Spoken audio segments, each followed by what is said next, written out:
हम खुदा का शुक्र हैं इस दिन के लिए कि हम उसके नाम में कुछ समय बिता सकते हैं। आज मई का 31वां दिन है और इसे डे ऑफ पेंतेकोस्ट भी कहा जाता है, यानी पेंतेकोस्ट का आने का दिन। चर्च इस बात को बड़े ही जोश से मनाता है, पर बहुत ज़्यादा हम इस चीज़ को नहीं देखते। इसके पहले कि हम खुदा कलाम पर ध्यान दे, आइए हम दुआ करेंगे। लेट्स बाउ आवर हेड इन प्रेयर। खुदावंद तुझसे मांगते हैं कि इस दिन में हमारा मददगार हो, जबकि हम चाहते हैं तेरे वचन पर ध्यान दें। तो हमसे बोल और बातचीत कर ताकि हम खुदावंद तेरी सच्चाइयों को जान सकें और इस परेशानी के संसार में तेरे सहारे को, तेरे प्यार को हम पा सकें। हम सब के साथ हो, यीशु के नाम से, आमीन। तो जैसे इन दिनों में हम देख रहे हैं और हम उन समय में जी रहे हैं जहाँ आपकी परेशानी दुनिया में बहुत है। लोग घबराए हुए हैं और कई बार ये लगता है कि इसका कोई अंत है या नहीं है, या कब होगा और कैसे होगा। हम कुछ देर के लिए उन तमाम बातों से हटकर खुदा कलाम पर ध्यान देना मांगते हैं, ताकि अपने ध्यान को हम दुनिया की बातों से हटाकर वचन पर केंद्रित करें और जाने खुदा का कलाम हमारे लिए आज क्या कहता है। जैसे मैंने कहा कि आज पेंतेकोस्त का दिन है और इसके ऊपर हम आखिर में आएंगे, पर कुछ देर में ये बात लाना मांगता हूँ सामने कि हम लोग अकेले नहीं हैं। हम परेशान जरूर हैं, पर खुदा हमारे साथ हमें लेकर के चलता है। अब आज का इंसान और इसके पहले का इंसान, जैसे मैंने अगर फर्स्ट मैसेज को याद रखें तो मैंने बताया था किस तरह लोग सड़कों पे खड़े होकर दुआएं करते हैं, या लोग खुदा से मांग रहे हैं खुदा रहम करे हम पर। और इस सच है कि दुनिया में जितना ज़्यादा प्रचार और प्रसार होता है, लोग उतने ही अनजान हैं खुदा की सच्चाई से। इवन अगर पुराने अदनामे में जाएं तो वहाँ पर हम पढ़ते हैं कि लोग उस ज़माने में भी यही ख्याल रखते थे। अगर अय्यूब की किताब में जाएं, उसके 23 बाब की 3 आयत में, जोब चैप्टर 23 वर्स 3 में वो कहता है, भला होता कि मैं जानता कि वो कहाँ मिल सकता है, तब मैं उसके विराजने के स्थान तक जाता।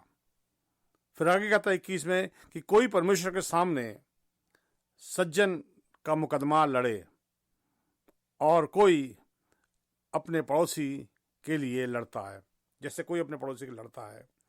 तो यहाँ पर वो कह रहा है, काश मैं जानता। आज भी इंसान उन चीज़ों से अनजान है, अनभिज्ञ है या पहचानता नहीं। अब एक आयत मैं खास तौर से यहाँ लाना मांगता हूँ ताकि हम इस बातों को समझें। अगर आइज़ाया चैप्टर 55:6 में जाए तो वहाँ लिखा है, जब तक यहोवा मिल सकता है उसके खोज में रहो, जब तक वो निकट उसे पुकार लो। अब जोब कहता है कि काश मैं जानता हूँ कहाँ मिल सकता है, और यशाया में कहता है जब तक यहोवा मिल सकता है। तो इसका मतलब क्या है? क्या खुदा खो गया है? क्या हमें नहीं मालूम खुदा कहाँ है और कैसा है? जैसे अय्यूब के ज़माने में चिल्लाता है कि आज भी वही हाल है हमारा। वो कहता जब तक यहोवा मिल सकता है, तो वो एक सरकास्टिक सा वो वर्ड है वहाँ पर, जब तक मिल सकता है। इसका मतलब है मिल सकता है, ये नहीं कि वो मिल ही नहीं सकता। वो कहता जब तक मिल सकता है, पर उसको क्लैरिफाई करते हैं हम और जाके अगर यशाया उसके 53 बाब के 6 में जाए, 53 वर्स 6, आइज़ाया 53:6 में कहता है, हम तो सब के सब भेड़ों की नाई भटक गए थे, हम में से हर एक ने अपना मार्ग लिया था और यहोवा ने हमारा बोझ पर डाल दिया। कहता हम सब भटके थे। तो बात ये नहीं कि खुदा कहाँ खो गया, जब तक मिलता उसे ढूंढ लो। वो तो वहां समझाने की कोशिश कर रहा है कि आज तुम कर सकते हो ये, पर जो सच्चाई ये है कि हमने सब ने अपना अपना मार्ग लिया था। हम भटके हुए लोग हैं, वी आर लॉस्ट पीपल। हम ये ना माने, हम ये सोचें कि हम ज्ञानी हैं, हम जानते हैं खुदा क्या है, खुदा कौन है, हमने खुदा के बारे में बहुत कुछ सीख लिया है, पर क्या हम उसको जानते हैं? जैसे कई बार मैंने मिसालें दी पहले भी कि एक बात है कि आदमी हलवाई की दुकान, मिठाई दुकान बैठे मिठाई बेचे, पर दूसरा तजुर्बा है कि उस मिठाई को खाए। एक तजुर्बा है कि बैंक का टेलर बन के वो लोगों को हजारों हजार डॉलर दे उनके चेक पे, पर वो तजुर्बा दूसरा है कि वो पैसा मेरी जेब में हो, मेरा, और मैं उसे खर्च करूं। खुदा के बारे में जानना एक बात है, पर खुदा को जानना अलग बात है। वो कहता है कि हम तो सब भटके हुए लोग थे। तो हम वो लोग हैं जो गुमराह हैं। ये अलग बात है कि हम इसको ना माने कि हम गुमराह हैं। ये अलग बात है कि हम हम ये इस धोखे में रहे कि नहीं हमको सब मालूम है, हमें ज्ञान है। पर सच ये है कि हम सब के सब भटके हुए लोग हैं। कलाम में लिखा हमने सब ने अपना, ये नहीं कि हमारे पास मार्ग नहीं है, लिखा हम सब ने अपना अपना मार्ग लिया, जो हमें सही लगा वो हमने किया, जो हमें ये समझ में आता है कि यही मेरे लिए ठीक है वो हम करने लग गए। और फिर हम उसमें एक दिमागी संतुष्टि ले लेते हैं कि हम ठीक हैं, हम एक मार्ग पर चल रहे हैं, हम सब कुछ तो मान रहे हैं। पर कलाम में लिखा हमने अपना अपना मार्ग लिया, हम सब भटके लोग हैं। तो जो भटके हैं वो अपना मार्ग ले भी नहीं सकते, क्योंकि वो तो भटके हुए हैं। वो जा रहे हैं, कहीं चल रहे हैं, वो खड़े नहीं हैं, पर वो जो चल रहे हैं वो गलत है, जो जिसमें वो जा रहे हैं वो गलत है। अब सवाल ये उठता है कि हम जो भटके हुए हैं, हम जो खोए हुए हैं, हम जिनने अपना मार्ग लिया, हम जो अपने अपने अपने दिमाग से जी रहे हैं, तो कैसे हम खुदा को जाने, कैसे ढूंढे? जब अय्यूब कहता है काश मुझे कोई बताता कि वो कहाँ, उसकी जगह कहाँ पर है, ताकि मैं उसके पास जाता, अपना मुकदमा लड़ता, खुदा से बात करता। तो आज का इंसान और परेशान है, और इसलिए कहता है हमने अपना मार लिया। तो उसका जो सोल्यूशन आता है वो फर्क ढंग से आता है। वहां पर अगर हम यिर्मयाह की किताब उसकी 29 बाब में जाएं, यिर्मयाह चैप्टर 29 वर्स 30 कहता है तुम मुझे ढूंढोगे और पाओगे भी, क्योंकि तुम संपूर्ण मन से मेरे पास आओगे, मैं तुम्हें मिलूंगा, यहोवा की ये वाणी है। ये उसका कहना है, मैं मिलूंगा। अब इंसान के प्रयास तो चलते रहे। इब्रानियों 1:1 में कहता है इब्तदा में हमारे बाप दादाओं हम परमेश्वर हमारे बाप दादों से अलग अलग तरीके से बात की, आखिर बेटा भेजा। तो जब हम आगे आते न्यू टेस्टमेंट तो लिखा है यीशु मसीह का मुजस्सम होना, उसको दुनिया में आना, और वो दुनिया में आया। उसका आने का रीजन था एक, वो कहता मैं इसलिए आया किन को ढूंढूं। मालूम आपको क्या लिखा वहां? खोए हुओं को ढूंढने आया हूं मैं। ये बड़ा क्लियर वर्ड है वहां पर, दोज वर लॉस्ट, जो खोए हुए हैं। कौन है खोए हुए? कहा हमने कहा हम तो सब भटके और खोए हुए लोग हैं, हमने अपना अपना मार्ग लिया। यिर्मयाह के उसके 50 बाब के 6 में कहता, यिर्मयाह चैप्टर 50 वर्स कहता, मेरी प्रजा खोई हुई भेड़ें हैं, उनके चरवाहों ने उनसे उनको भटका दिया, वो अपनी बैठने की जगह भी भूल गए हैं। वो भटके हुए, उनके चरवाहों ने, वो जो उनको सिखाने वाले थे उन्होंने उनको वो रास्ते दिखाए जो उन्हें खुद भी नहीं मालूम। भाई इंसान तो भटका हुआ है, तो सिखाने वाले वो भटकों में से है, और वो उन्हें गलत रास्ता दिखाते रहे। पर अगर कलाम में आगे जाए, मत्ती की इंजील उसके 9 बाब के 36 में कहता है जब उसने भीड़ को देखा तो उसे लोगों पर क्या लिखा है, तरस आया, उसको दुख हुआ उन्हें देख करके। फिर लिखा क्योंकि वो उन भेड़ों के समान थे जिनका कोई रखवाला ना हो, व्याकुल और भटके हुए थे। मसीह जब देखता है तो अब देखो ये बयान ये है कि वहां वो कहता है हम नहीं मालूम कैसे मिलेगा। आगे कहता है कि हम भटके हुए लोग हैं, हम अपने रास्ते जा रहे हैं, हम समझ जा रहे हैं, पर हम भटके हुए, हमें रास्ता नहीं मालूम। इंजील में हम जब पढ़ते कहता है वो उन्हें देखकर तरस खाता है। कलाम में लिखा हुआ, इंजील में वो यूहन्ना में भी बयान करता है और बार बार इस बात को बयान करता है, देख मैं आया हूं कि तेरी मर्जी पूरी करूं। किसकी मर्जी? बाप की। खुदावन ने यीशु मसीह को एक मकसद से, मर्जी से भेजा था। वो कहता है कि मैं इसलिए आया कि वो जिंदगी पाए। अगर उसमें पढ़े लूका की इंजील उसका 19 बाब के 10 में कहते हैं कि मनुष्य का पुत्र माफ करें, खोए हुओं को ढूंढने और उनका उद्धार करने आया। तो खुदावंद यीशु मसीह का आना जो था वो एक खोए हुओं को ढूंढने का था। हम तो सब के सब भटके हुए थे, हम तो सब के सब खोए हुए थे। इंजील में कहता है वो भटके हुओं को ढूंढने आया। उसने उनको देखा, उनको तरस आया उसके ऊपर कि ये भटके हुए हैं, इनके उस्तादों ने भटका दिया है, उनको उन रास्तों को बताया है जिन्हें वो खुद भी नहीं जानते। वो क्योंकि वो भी उसी समाज से है, वो भी भटके हुए हैं। हाँ, सबने अपना अपना मार्ग तो लिया, पर वो मार्ग सही नहीं था। और तभी जब यीशु मसीह के क्लेमों को देखें तो कहता मार्ग, सत्य, जीवन तो मैं हूं।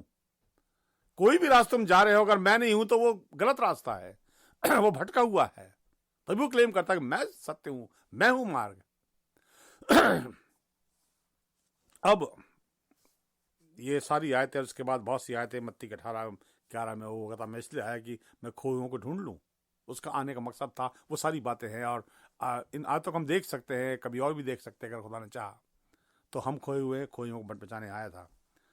पर अब आज सवाल उठता है कि मसीह 2000 साल पहले आया, उसने प्रचार किया, सेवा करी, उसका कलाम हमारे पास है, उसके शब्द हमारे पास हैं, ये मार्गदर्शन है। पर आज क्या? तो जो आज का दिन है वो हिस्टोरिकली ये है कि वो पेंतिकोस्त का डे है, वो डे ऑफ पेंतिकोस्त जिसे हम कहते हैं। जिस दिन क्या हुआ था? पवित्र आत्मा इस दुनिया में आया था, उसका फिजिकल, उसका प्रेजेंस दिखाई दिया था, और तभी ये माना जाता चर्च के अंदर ये पेंतिकोस्त डे है। और खुदावन ने अपना रूप भेजा था। क्यों? उसने अपने शागिर्दों को आगे दिन तुम रुके रहना, जब पवित्र आत्मा आएगा तुम सामर्थ पाओगे और मेरे गवाह बनोगे। तो आज हम वो लोग हैं, भटके हुए नहीं हैं, खोए हुए नहीं हैं। अगर हम यीशु मसीह जानते तो हम मिल चुके हैं, और आज पवित्र आत्मा भेजा गया है। ये कहा जाता है कि पेंतिकोस्त के दिन चर्च का बर्थडे है। उस दिन खुदावंद की रूह इस कलीसिया को दी गई, और आज वो हमारे साथ काम करती है। तो पेंतिकोस्त के दिन का महत्व यूं बढ़ जाता है कि वो हमारे साथ चलता है, खुदा का रूह वो हमारे साथ काम करता है, वो हमें बताता है। वो कलाम में लिखा हुआ है, और पवित्र आत्मा तुम्हें सारी बातें सिखाएगा, मानना बताएगा, और जिस राह में चलना है वो तुम्हें बताएगा। तो पवित्र आत्मा आज हमारे साथ है। खुदा का रूह इस पेंतिकोस्त के डे में जो जो इस दुनिया में आया है, जो उसका इस दुनिया में आना हुआ है, वो इसलिए कि हम भटके ना। वो हमें यीशु मसीह के रास्ते पर ले जाता है। पवित्र आत्मा हमें उबारता है, पवित्र आत्मा हमें गाइड करता, रूह कुदूस हमें लेकर चलता है ताकि हम यीशु कुमार को जाएं। मसीह से अलग अगर कोई भी आप कुछ और तालीम देता है तो वो गलत है, क्योंकि मार्ग तो बहुत से हैं, बहुत से रास्ते हैं। और कलाम में लिखा है हम सब ने अपना अपना मार्ग लिया था। तो बहुत से मार्ग हैं, सब ने ले लिया था मार्ग, और ये सोच के यही सही मार्ग है।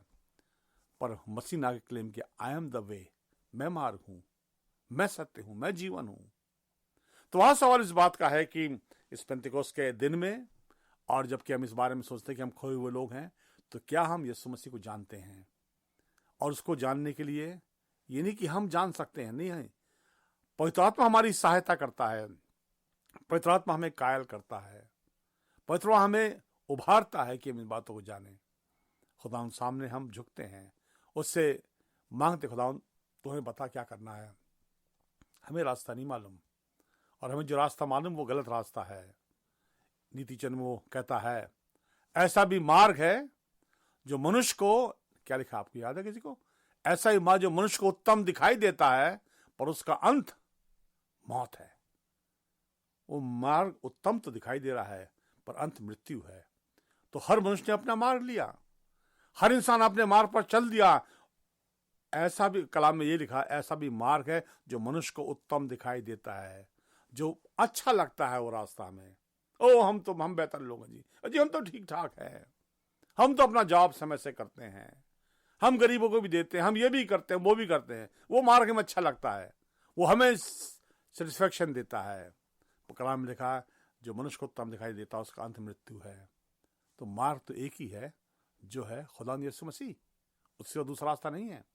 पर उस मार्ग में जाने के लिए आज जरूरत किस बात की है? पवित्र आत्मा की, पेंतिकोस्त की, ताकि हम उसकी आत्मा के चलाए चलें। कलाम में लिखा, जब पवित्र आत्मा तुम पर आएगा तुम समर्थ पाओगे, मेरे गवाह ठहरोगे। आज बहुत बारे में लगता है कि लोग उस आत्मा के बारे में जानते नहीं। अगर जानते तो हम उसके गवाह होते, अगर हम जानते तो हम बताते खुदा क्या है। तो आज संदेश यही है कि जब इतनी परेशानी है साथ चारों तरफ है, और हम उसमें कई बार इतने थक जाते हैं कि समझ नहीं आता क्या करें, तो हमें ये लगता है क्या करें।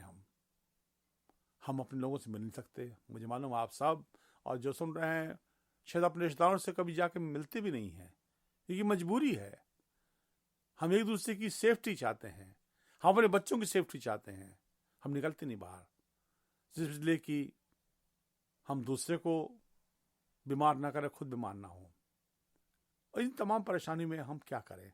एक एक एक अच्छा मार्ग है, हम खुदावंद के बारे में सोचें, हम उससे दुआ करें, पवित्र आत्मा हमारी अगुवाई करें, वो उभारेगा, हम उस सही मार्ग पर चलेंगे जिसके लिए वो कहता मैं हूँ वो सत्य और जीवन वो मार्ग।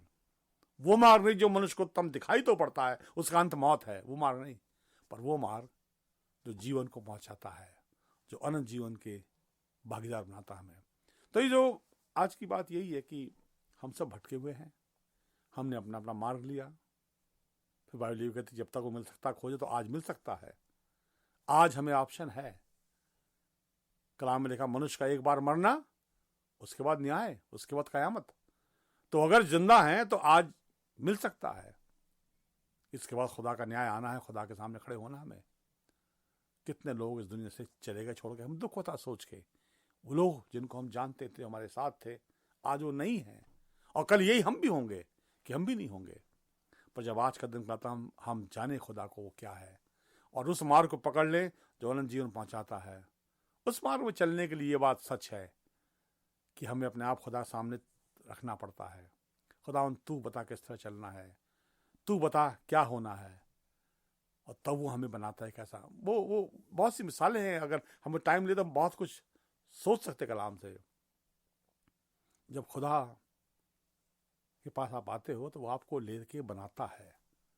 आपने पता मुझे नहीं मालूम आपने कितने वो कुम्हारों को देखा होगा जो मिट्टी के बर्तन बनाते हैं, घड़े बनाते हैं, सुराहियाँ बनाते हैं, और फूलदान गुलदस्ते दान बनाते हैं। उसका तरीका एक ही होता है। वो खूबसूरत जो महंगा गुलदस्ता दान, या वो जो आपके ड्राइंग रूम में रखा हुआ है जो बहुत महंगा है, अब मालूम क्या था? वो सिर्फ एक मिट्टी था। जब मिट्टी कुम्हार के हाथ में पहुंच जाती है, और जब वो मिट्टी कुम्हार उसको ले लेता अपने हाथ में, उसे तोड़ता, मरोड़ता, पीसता, गीला करता, और तब उसको एक रूप देता है।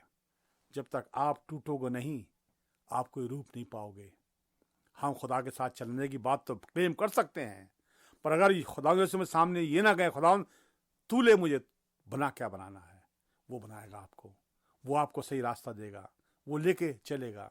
अपने घमंड में ना जिए, इस ख्याल में ना रहें कि हमने वो रास्ता पा लिया। नहीं, हम सब भटके हुए हैं, पर जब पवित्र आत्मा हम पे साया करता है तो आज दुआ करें, भाई खुदा तेरी रूह मुझे कायल करे, और मैं उस जो मार्ग में जाना है उसमें ले चले। बहुत टाइम नहीं है, आइए हम दुआ करेंगे। खुदा तेरे सामने झुकते हैं, तू खुदा है, तो इंसान को अपने हाथ में लेता है। तूने मिट्टी को लेकर इंसान बनाया, और मिट्टी फिर से बिगड़ गई, तो तू आज भी उसको अपने हाथ में जा। तूने पवित्र आत्मा भेजा ताकि हमें सिखाए, समझाए, बताए, सही मार्ग पर ले जाए।